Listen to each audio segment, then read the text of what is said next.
Hi అండి, నమస్తే. నేను మీ భార్గవి. వెల్కమ్ బ్యాక్ టు అమ్మ చేతి వెంట. ఈరోజు వీడియోలో బూందీ లడ్డూని ఇంట్లోనే ఈజీగా ఎలా చేసుకోవచ్చో చూపిస్తున్నాను. సో ఈ రెసిపీ చేసుకోవడానికి ఎన్నో టిప్స్ని ట్రిక్స్ని కూడా షేర్ చేస్తున్నాను. వీటితో బూందీ లడ్డూని ఫస్ట్ టైం ట్రై చేసినా కూడా పర్ఫెక్ట్ రెసిపీ వస్తుంది. కారం బూందీని ఎలా చేసుకోవచ్చు అనేది ఆల్రెడీ వీడియో చేశాను. వీడియో చూడకపోయింటే డిస్క్రిప్షన్ బాక్స్లో లింక్ ఇస్తాను, చెక్అవుట్ చేయండి. ఈ కొలతల్ని అలాగే ఈ టిప్స్ని ఫాలో అవుతూ ఇంట్లో బూందీ లడ్డు చేస్తే చక్కగా స్వీట్ షాప్లో లాగా పర్ఫెక్ట్ టెక్స్చర్ అండ్ పర్ఫెక్ట్ టేస్ట్తో తయారు చేసేయచ్చు. మరి టేస్టీగా బూందీ లడ్డూని ఇంట్లో ఎలా చేసుకోవాలో చూద్దామా? ఫస్ట్ ఈ రెసిపీ కోసం అయితే బూందీని తయారు చేసుకోవాలి. బూందీ చేసుకోవడం కోసం ఒక మిక్సింగ్ బౌల్ తీసుకోండి. అందులోకి జల్లెడ్ని పెట్టుకుని 2 కప్పుల దాకా శనగపిండి వేసుకోండి. ఇందులోనే చిటికెడంత ఉప్పు అలాగే చిటికెడంత వంట సోడాని కూడా వేసుకుని ఈ శనగపిండిని చల్లించుకోండి. ఇలా చల్లించుకున్న శనగపిండిలోకి కొద్దిగా నీళ్లు వేసుకుంటూ బ్యాటర్ని థిక్గా కలుపుకోవాలి. నేను ఇక్కడ కన్సిస్టెన్సీ కూడా చూపిస్తానండి.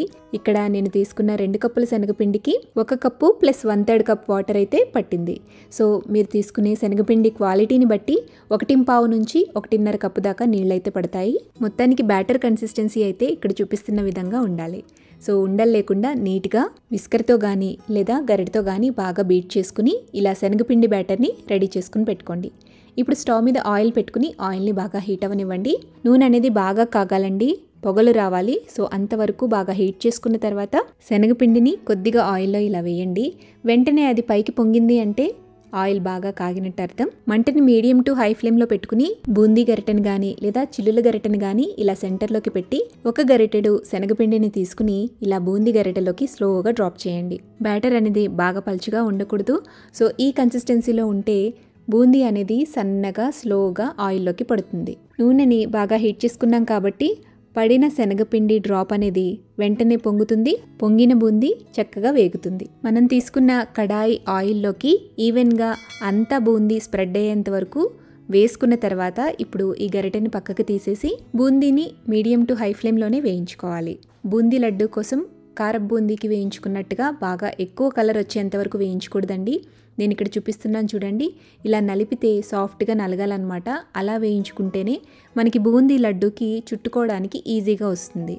లైట్గా క్రిస్పీనెస్ రావాలి, బట్ క్రంచీగా ఉండకూడదు. ఇలా వేగిన బూందీని నూనెలోంచి బయటకు తీసుకుని ఒక గిన్నెలోకి వేసుకోండి. ఇప్పుడు నూనెని మళ్ళీ తిరిగి ఒక 1/2 నిమిషం పాటు బాగా హీట్ అవనివ్వాలి. ఆ తర్వాతే మళ్ళీ నెక్స్ట్ బ్యాచ్ కింద బూందీని వేసుకోవాలి. మళ్ళీ తిరిగి బూందీని వేసేటప్పుడు శనగపిండిని తిరిగి మళ్ళీ ఒకసారి కలుపుకోవాలి.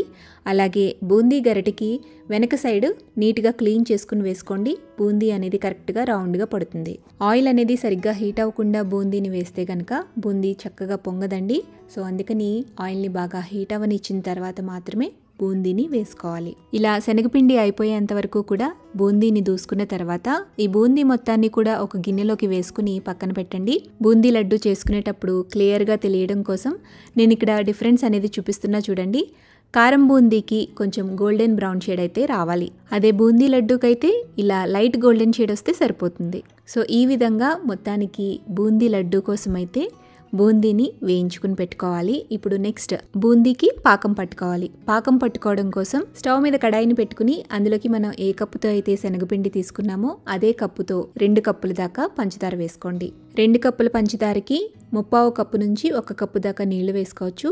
3/4 కప్పు నీళ్లు వేసుకుంటే పాకం అనేది త్వరగా వస్తుంది. 1 కప్పు దాకా నీళ్లు వేసుకుంటే పాకం రావడానికి కొద్దిగా టైం పడుతుంది. ఫస్ట్ టైం ట్రై చేసే వాళ్ళైతే 1 కప్పు దాకా నీళ్లు వేసుకుని పంచదారని మీడియం టు హై ఫ్లేమ్లో పెట్టుకుని బాగా కరగపెట్టుకోండి. పంచదార పూర్తిగా ఇలా కరిగిపోయిన తర్వాత ఇందులోకి 1/2 టీ స్పూన్ దాకా యాలకుల పొడి, అలాగే లడ్డూలు మంచి కలర్ఫుల్గా కనిపించడం కోసం ఎల్లో ఫుడ్ కలర్ని ఈ పాకంలో కొద్దిగా వేసుకోండి. ఫుడ్ కలర్ అనేది కంప్లీట్గా ఆప్షనల్ అండి, ఇష్టం లేకపోతే స్కిప్ చేయొచ్చు. ఇక్కడ మీరు పాకం కన్సిస్టెన్సీ చూడొచ్చు. ఇలా తీగ పాకం అనేది రావాలండి. తీగ కూడా మీకు పొడవుగా రావాలన్నమాట. లేత తీగ పాకం కాదు, ముదురు తీగ పాకం రావాలి. ఇలా వన్స్ పాకం రాగానే మంటని లో ఫ్లేమ్లోకి టర్న్ చేసేసుకుని ఇందులోకి సన్నగా కట్ చేసి పెట్టుకున్న జీడిపప్పు పలుకులు ఒక 2 లేదా 3 టేబుల్ స్పూన్ల దాకా వేసుకోండి. అలాగే 2 టేబుల్ స్పూన్ల దాకా కిస్మిస్ కూడా వేసుకోండి. డ్రై ఫ్రూట్స్ వేసిన తర్వాత 1 టేబుల్ స్పూన్ దాకా నెయ్యి, మనం వేయించుకుని పక్కన పెట్టుకున్న బూందీని కూడా ఈ పాకంలో వేసేసేయాలి. బూందీ వేసిన తర్వాత కూడా 2-3 నిమిషాల పాటు మంటని లో టు మీడియం ఫ్లేమ్లో పెట్టుకుని ఈ బూందీని పాకంలో కొద్దిగా ఉడకనివ్వాలండి. పాకాన్ని బూందీ కొద్దిగా పీల్చుకున్న తర్వాత స్టవ్ ఆపి పక్కకు దించుకుని చల్లారనివ్వండి.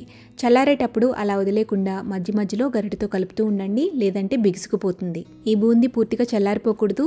చేత్తో పట్టుకోవడానికి వీలుగా ఉండేంత వరకు కొంచెం గోరువెచ్చగా ఉండేలాగా చూసుకోండి. ఇలా బూందీ అనేది కొంచెం చల్లారిన తర్వాత ఇందులోంచి 1 కప్పు దాకా బూందీని పక్కకు తీసుకుని కొద్దిగా కోర్స్గా బ్లెండ్ చేసుకోండి. ఇలా చేసుకోవటం వల్ల బూందీ లడ్డూలు చుట్టుకోవడం చాలా ఈజీ అవుతుంది. ఫస్ట్ టైం ట్రై చేసినా కూడా బూందీ లడ్డు ఈజీగా చుట్టేయచ్చు. పాకం కొంచెం అటు ఇటు అయినా కూడా పర్వాలేదు. ఇలా గ్రైండ్ చేసుకున్న బూందీని కూడా ఇందులోకి కలిపేసేసి మొత్తం బాగా కలిపేసుకుని లడ్డూల కింద చుట్టేసుకోవటమే. అయితే ఇక్కడ ఒక చిన్న టిప్ ఏంటి అంటే బూందీ అనేది పూర్తిగా చల్లారిపోకుండా చూసుకోండి. కొంచెం గోరువెచ్చగా ఉంటే లడ్డూలు త్వరగా చుట్టేసుకోవచ్చు. ఇలా మొత్తం బూందీని లడ్డూల కింద చుట్టేసుకుని ఎయిటెడ్ బాక్స్లో స్టోర్ చేసుకుంటే 15 నుంచి 20 రోజుల పాటు ఈ బూందీ లడ్డూలు ఫ్రెష్గా ఉంటాయి. చూడండి, బూందీ లడ్డు అనేది స్వీట్ షాప్లో లాగా కరెక్ట్గా వచ్చింది కదా. మరి ఇలా సింపుల్గా పండక్కి మీరు కూడా ఇంట్లో బూందీ లడ్డూని ట్రై చేయండి. ట్రై చేశాక మీ ఫీడ్బ్యాక్ని నాతో కింద కామెంట్ సెక్షన్లో షేర్ చేయడం మర్చిపోవద్దు. వీడియో నచ్చితే లైక్ చేయండి, మీ ఫ్రెండ్స్కి రిలేటివ్స్కి షేర్ చేయండి. మరిన్ని టేస్టీ సింపుల్ క్విక్ రెసిపీస్ కోసం అమ్మ చేతి వంట ఛానల్ని సబ్స్క్రైబ్ చేయండి.